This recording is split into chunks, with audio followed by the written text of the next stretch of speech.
Hi, everyone. Welcome to today's session. We are happy to kick it off with Sebastian Ellis, who's going to tune us into radio gravity.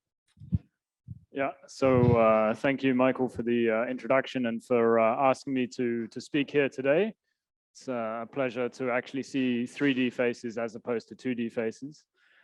So as you can tell from the title, I'm going to tell you about gravity in radio, but of course it sounds better if I talk about radio gravity than gravity radio. This is work that is hopefully going to appear next month in collaboration with Asher Berlin, Diego Blas, Raffaele, who's late, but it be known, Ronnie, Yoni, and Jan Schutter-Engel over in Illinois. So, auspicious start. Let's begin by reminding ourselves what the gravitational soundscape consists of. So you are no doubt all very familiar with this plot, which you can go and make for yourself in various different versions of using GW Plotter, created by these guys up at the top here. Here I've shown most of the sort of on-shell or hopefully on-shell eventually experiments and a bunch of different sources. But you will notice here that the frequency range goes from 10 to the minus 10 hertz to 10 to the 6 hertz. But there's noticeably nothing going on here. And as somebody who came at this field sort of from the axion perspective, I'm used to thinking about things over here. So what's going on? Why is there seemingly nothing talked about or discussed with regards to gravity radio? So let's first off remind ourselves perhaps why it's well-founded to cut that plot off at 10 to the 6, but also remind ourselves that maybe it's not well-founded and there actually are sources up at those frequencies, although with caveats as to their detectability, as you will see.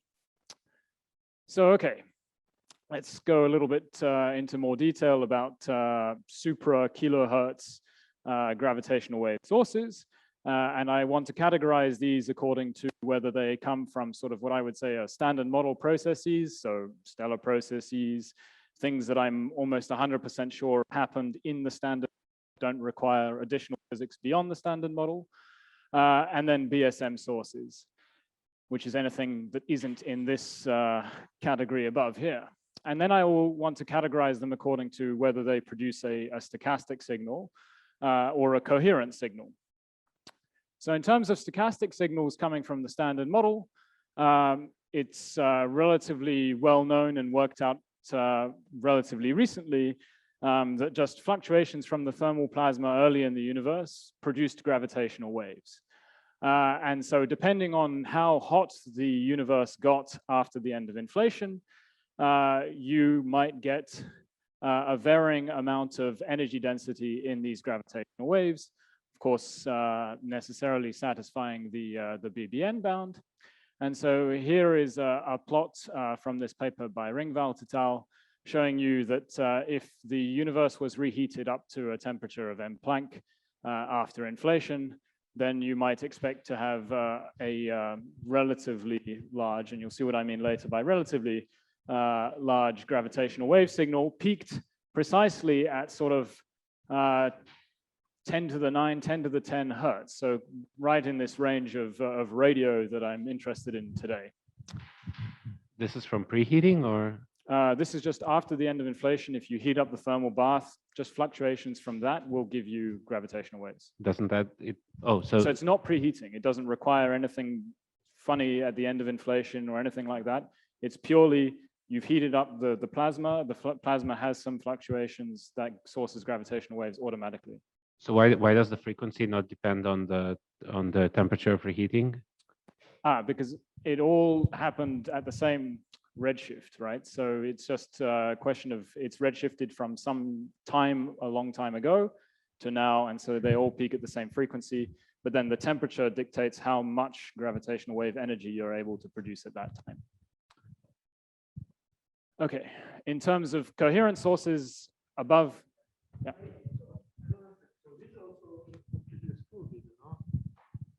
having the heating temperature of the Planck scale.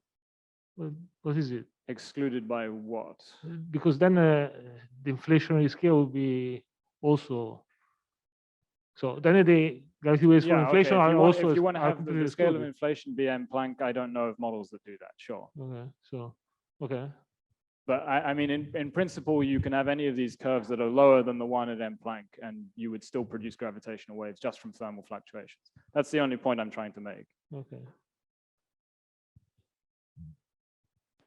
In terms of coherent sources much above a kilohertz, I am not aware of any. If people in the audience are aware of any, I would love to talk more about that. As far as beyond the standard model sources are concerned, of course, people in this audience know very well that there are multiple potential coherent sources, like in spirals of primordial black holes, superradiance, exotic objects that are large and relatively compact. And so here is a plot from this review from last year, showing you the range of frequencies and the type of characteristic strain that you might expect from some of these coherent BSM sources. And then as far as stochastic sources beyond the standard model, indeed your preferred model of inflation, or if you have phase transitions afterwards, if you produce cosmic strings, all of these can produce and do produce gravitational waves in frequencies ranging from kilohertz to gigahertz and beyond. So of course, you want to be able to detect these gravitational waves if indeed they exist up at these higher frequencies. And so this motivated us to think about how something that we recently proposed for axions, which works very well at sort of radio frequencies, whether it could be thought of also with regards to gravitational waves. Okay, so just to remind ourselves, if we're thinking of frequencies of order gigahertz, for coherent sources, maybe a figure of merit is a strain of something like 10 to the minus 23. And for stochastic sources, a strain of something like 10 to the minus 30, so that it's below the BBN bound. Now, if we think about what proposals have already been suggested or have been built, there is this very nice review here, which I would point you to look at, and it's a living review, which means it's being constantly updated. But you can see that in sort of the megahertz range, I've highlighted a few proposals here. These strains are relatively modest. This is better. These strains are quite good, particularly for coherent sources, all above kilohertz. There are more. Here's sort of 100 megahertz, again, a relatively modest strain. Bulk acoustic wave resonators that operate at in the radio band have relatively good for coherent, again, strain sensitivities. But I'd like to draw your attention in particular to this section titled Microwave Cavities, because these papers all date from many, many years ago. And so these calculations were all done back when people were dealing with sort of essentially prehistoric SRF technology. And so with new SRF technology and new understanding of noise sources in SRF cavities, we thought maybe we could revisit some of these ideas and see whether we could do better. And in particular, the original sort of grandfather of this field was Pegoraro, who wrote this paper suggesting a potential strain sensitivity of 10 to the minus 5, which when you compare with this figure of merit sounded very interesting. So we wanted to see whether this would indeed be feasible using current technology. So let's start getting into the physics rather than just the context, and remind ourselves of how gravitational waves interact with electromagnetism.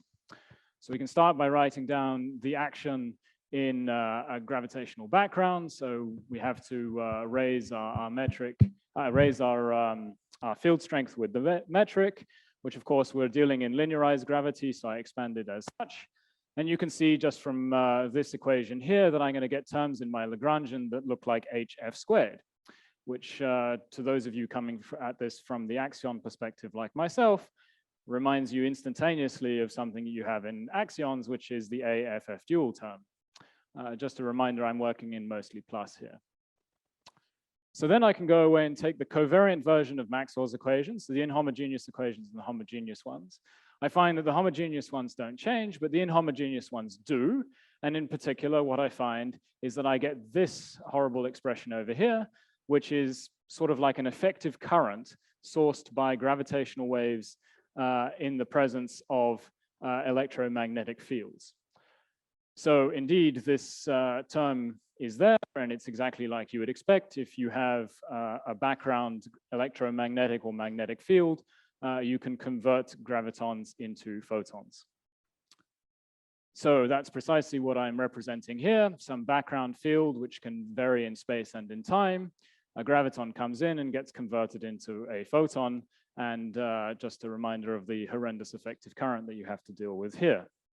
So funnily enough, this is an effect that has been known for many, many years, obviously, but it was actually the inverse effect that was first discussed in the literature and is known as the Gertzenstein effect. And it was first discussed in 1962, but then also who else but Zeldovich 10 years later, who discussed this particular conversion in great detail as a way of trying to source gravitational waves. And so indeed, there's actually quite an interesting literature of people trying to source gravitational waves also as a means of communicating. Turns out it's rather difficult.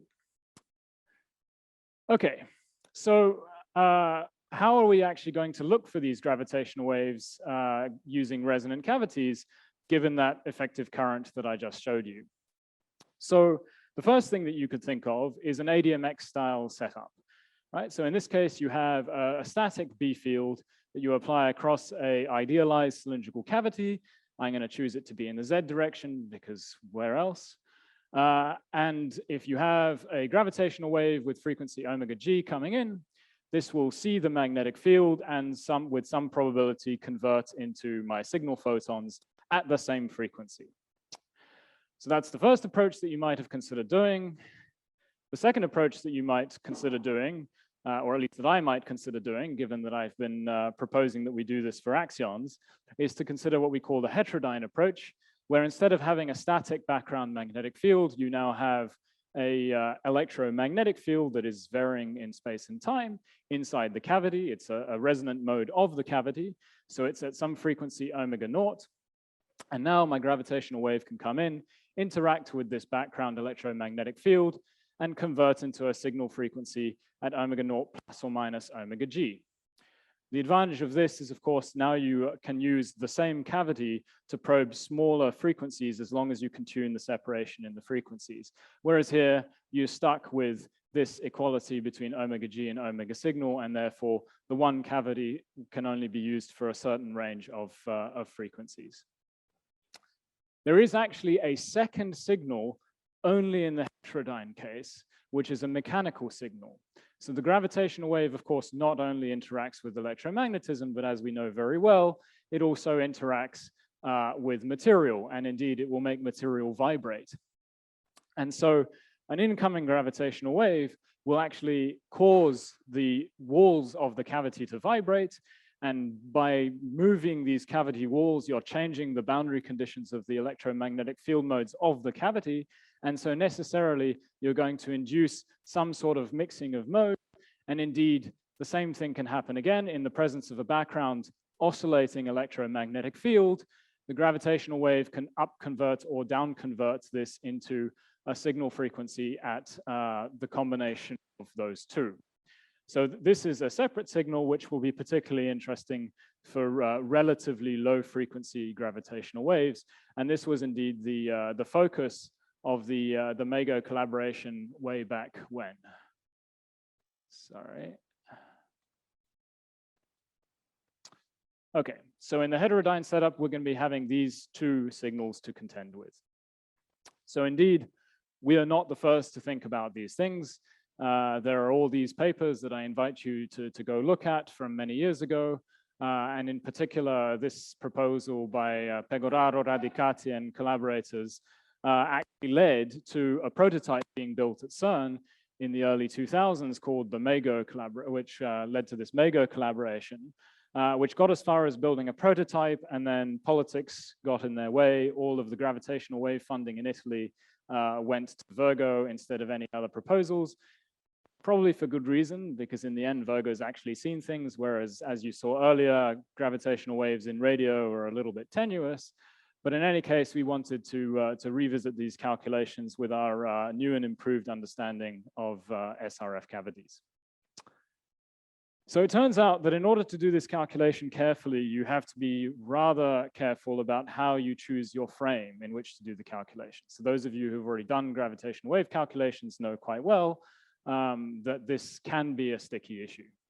So usually people in GR do things in the transverse traceless gauge, which, as the name suggests, means that the gravitational wave is transverse to the direction of propagation and has zero trace. And so these are the equations governing that. And that will end up going into the Riemann tensor, which will allow us to find what our excitation, our H, is in the frame in which we would wish to work. So you can convince yourself that the various different relevant components of the Riemann tensor go as such, given a gravitational wave in the TT frame.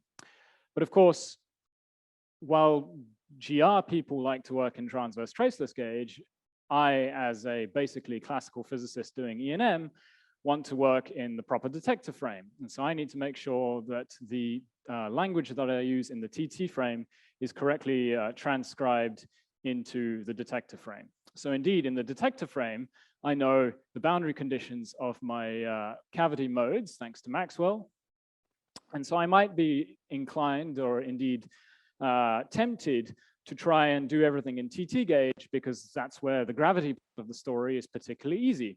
And so for an ADMX style setup, this has actually already been done, but incorrectly, because they did things in TT gauge, but they forgot, of course, that these boundary conditions also change when you go to TT gauge, because the TT gauge does not properly describe the detector frame in which you have your well-framed boundary conditions. So you can go away and compute what your field strength would be in the TT gauge to leading order NH. And you find that indeed you get the proper detector frame field strength and corrections at order H, as you would expect. And of course, the current remains complicated. But it turns out that in TT gauge, there is a nice theorem that tells you that the current contribution to the signal is zero. And so people had thought, as long as the electromagnetic field or the background magnetic field is coaxial with the direction of propagation of your gravitational wave. So this led people to incorrectly state that as an ADMX style setup, where the applied magnetic field is in the direction of the cylinder, of the bore of the cylinder, if a gravitational wave is propagating in the same direction as the bore of the cylinder, you would have zero signal. Of course, this is true for ADMX in particular, but for a different reason.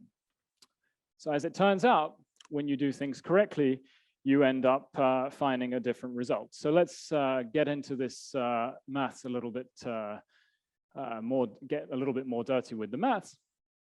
And so let's remember what the frame is in the proper detector frame. So it's roughly this, but there's an important caveat, which is that this is only to leading order. And if you're doing an ADMX style setup, your gravitational wave has a wavelength that is the same, roughly speaking, or order 1 of the size of your detector. And so in that case, the usual truncation of the proper detector frame is incorrect, and you're not allowed to do this. So while you would have thought that given your Riemann components here, you can go away and compute what your proper detector frame fluctuation is, this would be incorrect. You would be missing terms, because this is only accurate for long wavelength gravitational waves. So fortunately for us, people going back to Mertzlin in 1994, but most recently written down in a nice compact form by Rachmanov just a few years ago, you can define a local inertial frame where you resum all the derivatives on Riemann to all orders that allows you to describe the proper detector frame with all terms included. So in this case, you can go away and calculate what your metric fluctuation would be to all orders. But of course, this is an infinite sum of a tower of derivatives acting on Riemann. So how on earth am I supposed to deal with this? Am I supposed to truncate the series somewhere? What am I supposed to do, especially in an ADMX style setup, where, as I said, the gravitational wavelength is of order the size of my detector? So it turns out that you can make use of this result if you make the simplifying assumption that you have a monochromatic Z propagating gravitational wave. So I'm going to assume that my gravitational wave has this form, so that the only spatial dependence is just the fact that it's propagating in the z direction, and therefore I can replace all my spatial derivatives with time derivatives and delta functions, which therefore means that all of these x's hitting the Riemann with a derivative with respect to that particular x can now just be rewritten as a bunch of factors of the gravitational wavelength times z hitting the Riemann tensor. So this allows me to resum, because this ends up just being a geometric sum, what my, my metric fluctuations are going to be in the proper detector frame. Although, of course, the caveat here being that this is only valid for a monochromatic z-propagating gravitational wave. Yes?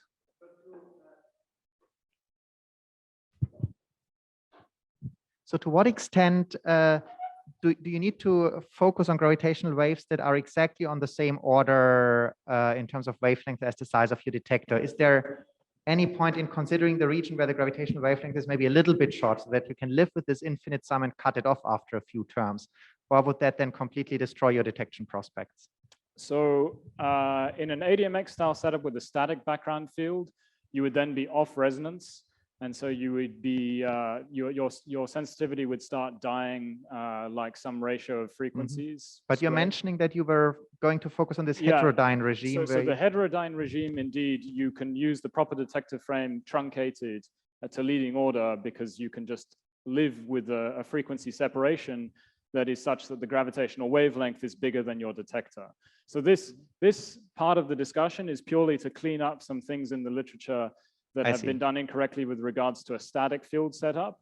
And so I will discuss the sensitivity of that eventually, but I will also discuss the sensitivity of the heterodyne case, where you don't need to do all of this and you can just live with the leading order part of the proper detector frame answer. I see. Okay, thanks. Yeah. Okay, so at least for the ADMX style setup, we now have the tools in place so that we can calculate our sensitivity.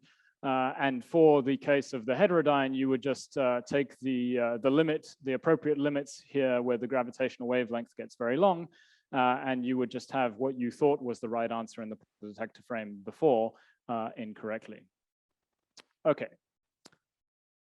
So now that we have our mathematical machinery in place, let's now think about how this is going to excite modes in a cavity. So again, here I'm discussing just the static case, although this overlap factor can be defined both for the static background field or for the heterodyne case. And it's basically just a measure of, given the effective current that is sourced by the incoming gravitational wave, how well does it couple to a mode inside my cavity? So we recall that this will therefore depend on the orientation of the gravitational wave relative to the magnetic field. So here I'm choosing the bore of the cylinder to be co-aligned with the gravitational wave, so that I can use my resummed answer here. And I'm going to imagine that I can rotate the magnetic field that I apply by some angle alpha. And what I find is that for here, for example, TE212 mode of the cavity, I get that this overlap factor eta is non-zero as long as the magnetic field is applied in the same direction as the bore of the cylinder that I'm assuming is where the gravitational wave is coming from as well. And this is something that was incorrectly stated to be zero by doing the TT calculation, because of this theorem that stated that you only have excitations transverse to the direction of propagation, so you're obviously not going to couple to the magnetic field if it's applied in the same direction as the direction of the propagation. But as we saw, when you go to the proper detector frame, you populate all of your H matrix, not just the transverse parts, so you do actually have a signal. Or seen from a different perspective, if you had done the TT frame calculation that I showed you earlier, when you correctly adjust the cavity modes to the TT frame, you see that it also has order H terms in there as well, which explain why this overlap factor here is non-zero. So here you have a TE212 mode. And of course, if you recall your Jackson, you'll remember that this first index indicates the azimuthal dependence. So indeed, if I have no angular momentum dependence between the static field and the gravitational wave, I need a mode that has helicity 2 to couple to the helicity 2 graviton coming in. Okay. So in a static setup, you can go away and calculate what your signal power is. It will depend on this overlap factor eta, which as a function of the angle I'm showing here for 3 different TE2 NP modes. And so this is for the setup pictured here on the right. But let's think also about what happens in the case of a heterodyne detector. So in the case of a heterodyne detector, you don't just have some static background field that has no frequency. You also have some frequency dependence in your background field. And so now your signal power spectral density depends not only on this overlap factor eta and the strain, but also on a convolution of the power spectral density of the gravitational wave, so measuring how monochromatic or stochastic it may be, and the loaded mode power spectral density. Because recall that in the heterodyne setup, I'm loading some mode. It might have some spread in frequency space, and indeed it will. And so this needs to be computed correctly. So those are the signals. I would be remiss not to discuss the noise. So the first thing that one would think of is, of course, thermal noise, and this applies just as well in the static setup as in the heterodyne setup. And so here you can see the power spectral density of thermal noise. I'm using the same picture of the heterodyne setup because I already had it, but just take these things away, only have the readout, and you have the static setup. But the expression is the same. You see that you have some dependence on the temperature. It's a flat spectral density for those fluctuations. And so you just get the filtering by the response of the cavity. For the heterodyne setup, you also have to account for additional noise sources. The first one is something that I kind of alluded to a couple of slides ago when I mentioned that you had to convolve the power spectral density of the incoming gravitational wave with the power spectral density of my loaded mode of the cavity. Indeed, when you load the cavity, you don't load it just at the frequency that you want to load it at. Unfortunately, all the commercially available resonators that we have a little bit of jitter. They can have amplitude variations or also phase variations. And these lead to frequency, to energy being injected into the cavity at frequencies other than the central frequency at which you wanted to inject power. So that's what this quantity S phi is indicating here. This is the power spectral density of the phase noise that comes from my master oscillator with which I'm loading the cavity. And so, of course, it also means that it's proportional to the amount of injected power.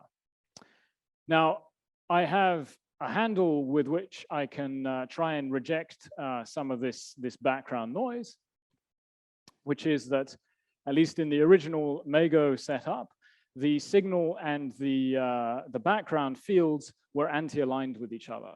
In the MAGO setup, this happened because they took 2 spherical cavities and they coupled them together.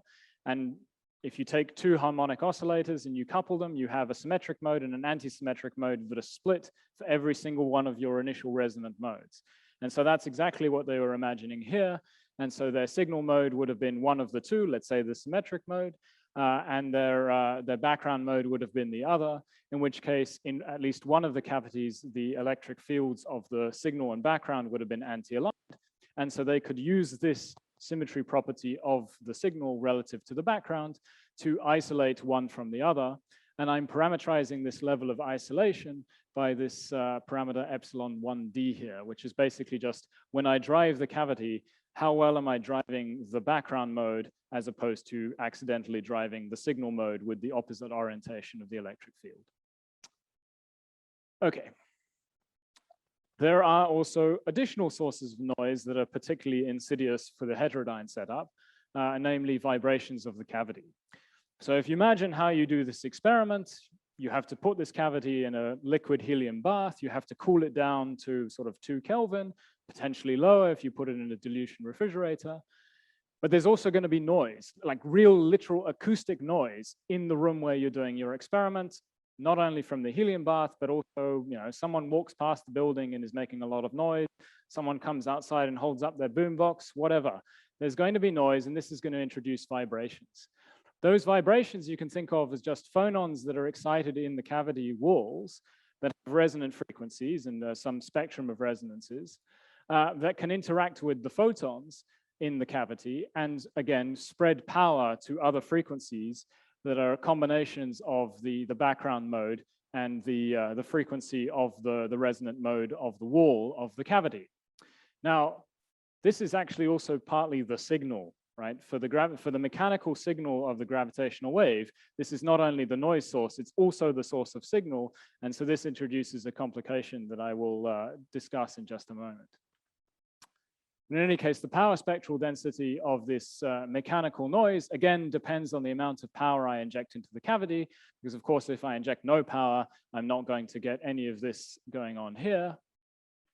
And it depends on the power spectral density of the displacement of the cavity walls, right? How much do the cavity walls actually move as a result of whatever literal noise is going on around my cavity? And so here, just for reference, given some external force with some power spectral density SFM, I get some power spectral density of the displacement of the walls. And here I'm going to imagine that there are resonant modes of the cavity walls, denoted by omega m, which each have their own resonant Q factor Qm. Can I? Yeah. So, so can you give us an intuition? What are the sizes of all these things? So the cavity, the cavity itself, it's just the inverse wavelength of the. Yeah. So if you're imagining it's gigahertz, that's yes, like 20 centimeters or so. If you're 100 megahertz, that's more like a meter. And these cavity walls are very thin. They're thick. Doesn't matter. It's up to you. It depends on how you want to design it. So indeed, you can actually design a cavity that is insensitive to mechanical noise by making it very rigid with very thick walls. Okay. For gravity waves, that's not ideal because, of course, that means you're also going to cut off the mechanical signal, which, as you will see, will be important at lower frequencies. For axions, you could build a cavity with very thick walls and cut out some of this mechanical noise. Okay. Great, thank you. But I'll give you a figure of merit of sort of the amount of displacement that is tolerable to have good sensitivity in just a moment. Now, something to note is that this is heterodyne only, because when you have these vibrations of the cavity wall, they are basically changes of the electric boundary condition of the wall, not the magnetic boundary condition of the wall. And so you actually don't couple to a static background magnetic field. There's an additional source of noise that is exclusive to the heterodyne case, because I have electric fields as well as magnetic fields, which is field emission.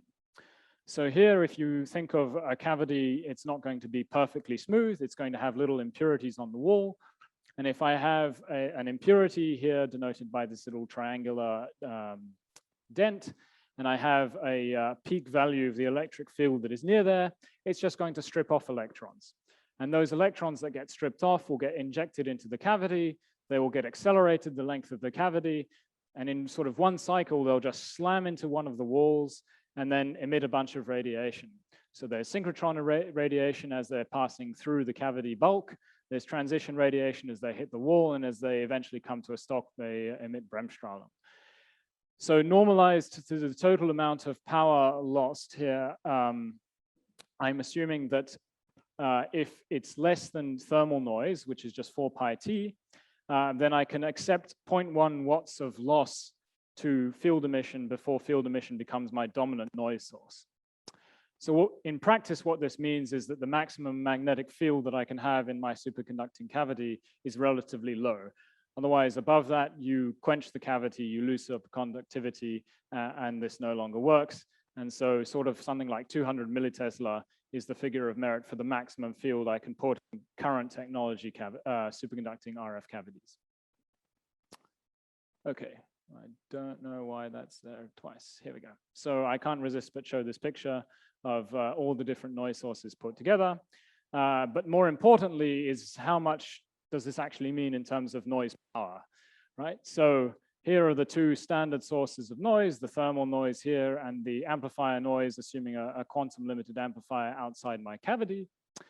And then here is this, what I'm calling pump noise power, which is the combination of the two noise sources that depend on injected power. So the phase noise and the mechanical noise. So down at these low frequencies, it's purely dominated by the phase noise. But as you go to higher frequencies, you see this little shark fin here. This is where the mechanical noise starts to dominate. And the location of this shark fin basically just depends on what is the lowest lying resonant mechanical mode of my cavity, because that dominates the displacement of the cavity walls. And so here in this curve, I'm assuming a delta X, so a displacement of the cavity walls of order 0.1 nanometers and a rejection factor of 10 to the minus 7. And there are different choices up here. Okay. So in terms of the experimental precedent and why some of these values are not completely crazy, let's just remind ourselves of what has already been achieved. So in terms of the Q factor of an SRF cavity in the applied magnetic field that has been achieved, here you see that out to here, which is roughly sort of 25 to 30 megavolts per meter, which is roughly 0.1 Tesla if you convert to that value to a magnetic field. It has been achieved a Q factor of 4 times 10 to the 11 by this group based at Fermilab. And there is optimism that one can go higher in Q factor in the not too distant future. In terms of the mode rejection, here I'm showing you the prototype that was built in 2005 by the MEGO collaboration. I remember that I said that there were 2 spheres just coupled together. And there they achieved mode rejection of 10 to the minus 7 in this epsilon. What that really means is that they loaded their cavity at their central operating frequency, and they looked in their signal mode at that same central operating frequency, and they found 40 dB suppression of the power that they had injected into the cavity. So epsilon squared gives you the dB rejection. And in terms of the low frequency seismic noise that one might be concerned about that would lead to vibrations and deformations of the cavity, the dark SRF collaboration, of which Romanenko et al. Are part of, have achieved a mode stability, which corresponds to a vibrational stability of 1 part in 10 to the 10. Okay, so in terms of a monochromatic source, and now here I'm going to show you something that's ultra preliminary for the heterodyne setup. There are 2 signals here, the electromagnetic coupling and the mechanical coupling. And in the background here, I'm showing you sort of the putative range that might be achieved with the right mass of primordial black hole, which for these frequencies is sort of planetary sized. So you see that the electromagnetic coupling is actually not the dominant one, and it's the mechanical one. And you will also have noticed that I have shaded the lower end of frequencies here. The reason I have done this is because on that previous slide, when I told you that dark SRF achieved a mode control of 1 part in 10 to the 10, what this meant is that they had an active feedback system that worked against mechanical vibrations of the cavity to achieve this, this level of control. And so if you're responding to mechanical resonances and killing those off, you're also killing off the mechanical signal from a gravitational wave. And so it turns out that there are basically not really many modes above megahertz or natural sources of mechanical noise above megahertz. And so below megahertz, your active feedback is just going to kill whatever signal you might have had, whereas above a megahertz, you might actually have some signal from a gravitational wave. But in any case, you would have the electromagnetic signal. And you see here that right at sort of 100 megahertz, you're reaching sort of roughly 10 to the minus 23 in strain sensitivity for a coherent source. So if you recall, that was sort of the figure of merit that I gave right at the beginning of the talk. Yeah. How far to the right could this plot be extended? It depends on how you build your cavity. So here I'm assuming a meter cubed cavity with the maximum B field, the maximum Q factor, the maximum rejection, and all of that. If I wanted to make the operating frequency higher, this usually means that my cavity ends up being smaller. So I start getting penalized by the fact that my volume is getting smaller, even though my operating frequency is getting higher. So you can extend this to the right by operating in a smaller cavity, but your sensitivity will also go upwards rather than downwards.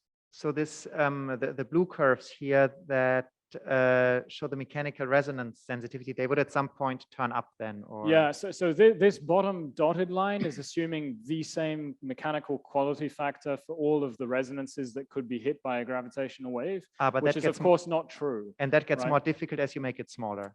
With Okay. that also, yeah, that does get more difficult as you make it smaller, but also the quality factor for higher order resonances, mechanical resonances of a cavity tends to be lower, right? So the low guys have high quality factors, the high frequency guys tend to have low Q factors.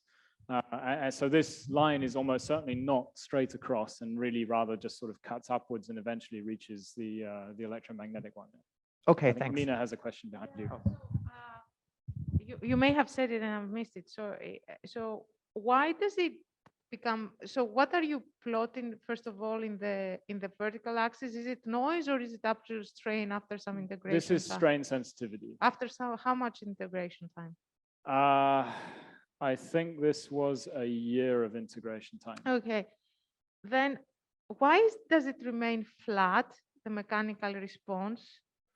Why do you have a constant? At higher frequencies than the mechanical resonance? Yes. Yeah, so this is just because you start to hit other mechanical resonances off resonance. But that doesn't make sense because I'm still confused. And the reason is the following. If you have two resonances, yeah. Okay. First of all, is the issue of decoupling. That means it looks like I can detect Planckian frequency waves with constant amplitude. That's question number one. But also I'm confused about what you say, because if I'm sitting in between two resonances, yeah. the response of the one, so above the resonance, there is if I have a constant force, right? Yeah. If I am above one resonance, let's say the sign is plus in the response, for the other resonance is minus. So your response should be, there should be points of cancellation in the response. Yeah, that's right. So I mean, for a single resonance, this is the curve. And this would be another resonance, assuming a resonance at that frequency alone. Okay, but I'm still confused about what happens above resonance. So if you have a single resonance, why doesn't the signal decouple?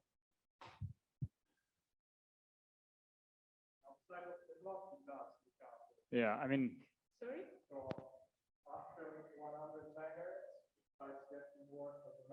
Oh, okay. Yeah. Okay, and it remains flat above mechanical resonance because?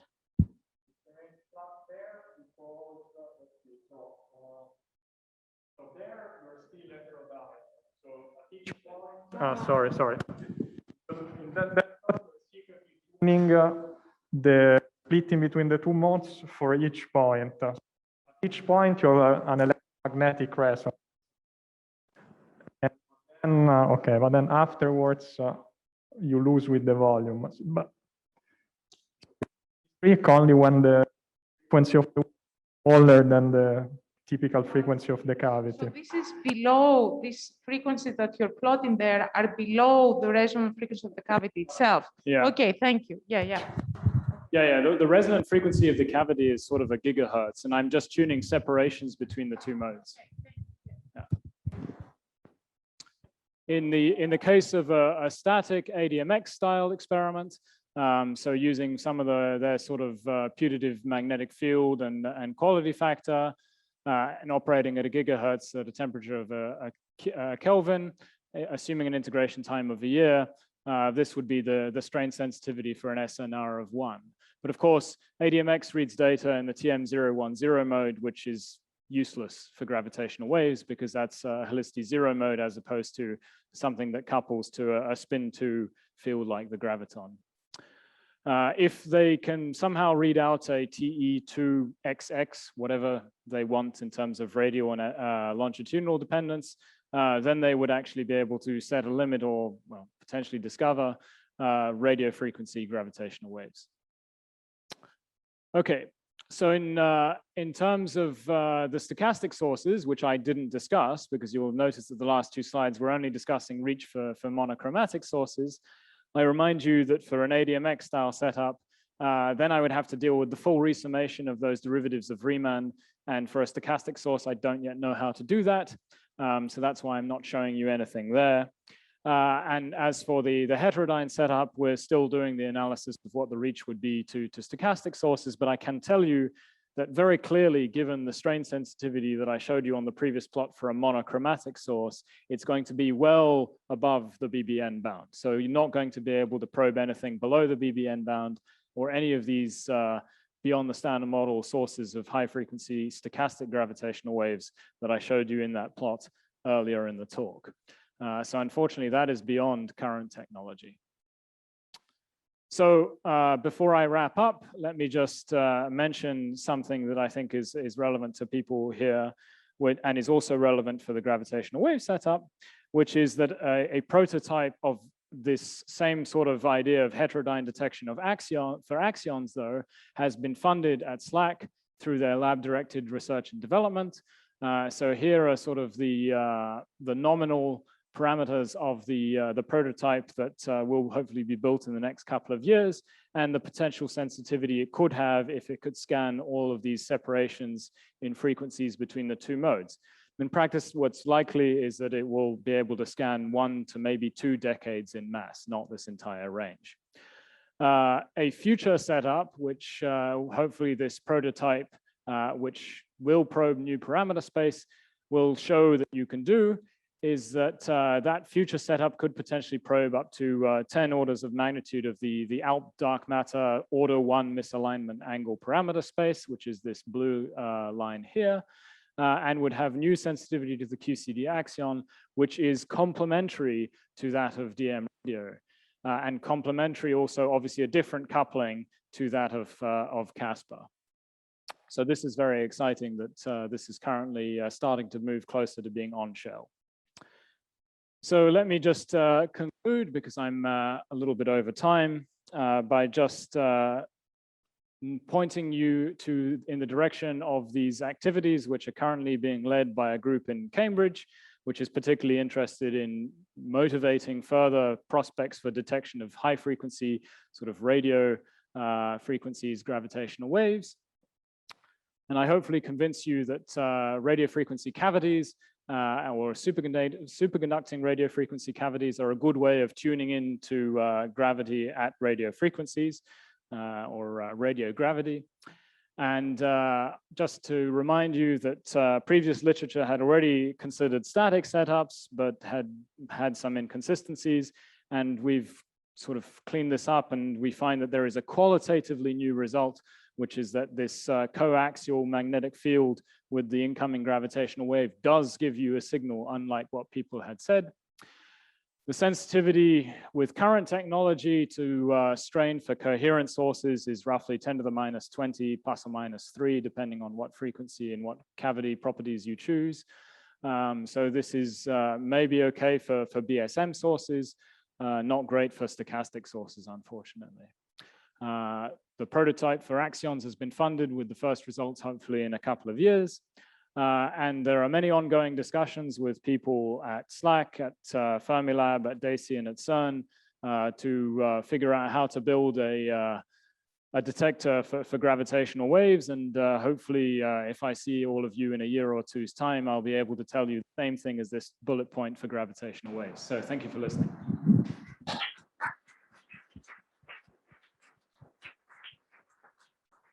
Thank you. Any questions?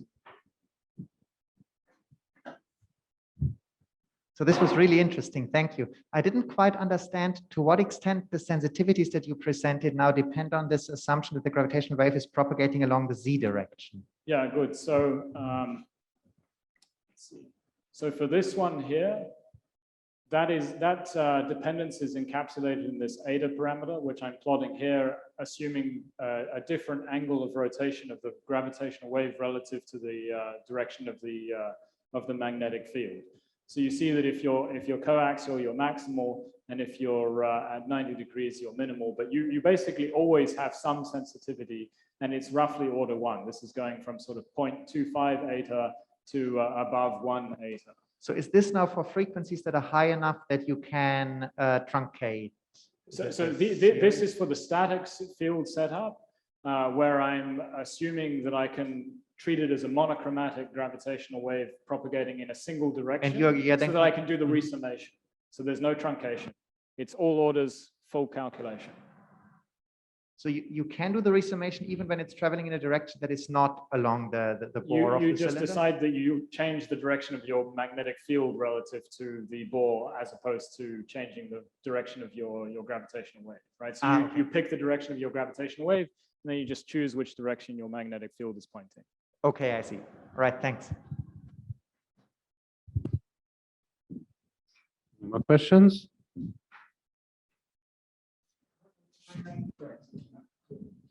Your signal is always smaller than the one of an axion, I suppose. Is always what, sorry? Smaller than the one of an axion. More than Smaller. smaller than the one of the Yeah. axion. Yeah. So if I take the So what gives you hope to see anything if this is weaker than an axion? So I mean, the sensitivity is basically what you would estimate if you take the sensitivity for axions and you just say that it's now H as opposed to A, that's the source, right? Okay. And in terms of what sources can give you such large strains, I mean, like I said, there's potentially planet-sized primordial black holes if they're near enough. At lower frequencies, you could have super radiance of ultralight degrees of freedom, but like even I if said, you there's had no the frequency coherent that standard no, model even if you source. had the frequency that you want. Yeah. So the energy density in this gravity wave will be very small. Sure. So, I mean, what gives you an advantage compared to the axion? What do you mean an advantage compared to the axion? I mean, So it seems to me that this experiment is much more difficult than one of an axion. I didn't understand exactly how much is the suppression compared to an axion, but I would think it must be very suppressed. Just because of gravitational couplings instead of 1 over f. So you mean in terms of observing stochastic gravitational waves? Because I mean, in terms of local sources, I don't know what they are. I don't know how far they are. I don't know how big a strain they give me. So I don't know whether it's easier or harder than detecting axions. But you were talking about the BBN bound, so I thought that... Yeah, for the stochastic case, we're well above the BBN bound, right? You cannot go near with many orders of magnitude above the BBN bound. And so I don't know with current technology how you would be able to close that gap. But yeah, the energy density contained in the gravitational waves to satisfy the BBN bound is well below what we would be sensitive to. Okay. Yeah. So really, that's why I focus so much on coherent sources anyway, because A, I know how to treat those both in a static and a heterodyne setup, and B, those are probably the only things this setup could see. Okay.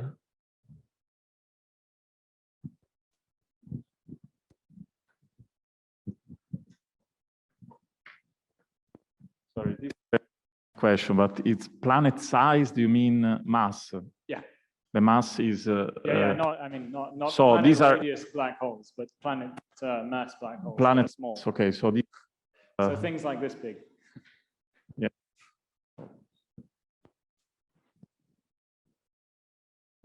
Any more questions? Okay, if not, let's thank Sebastian again.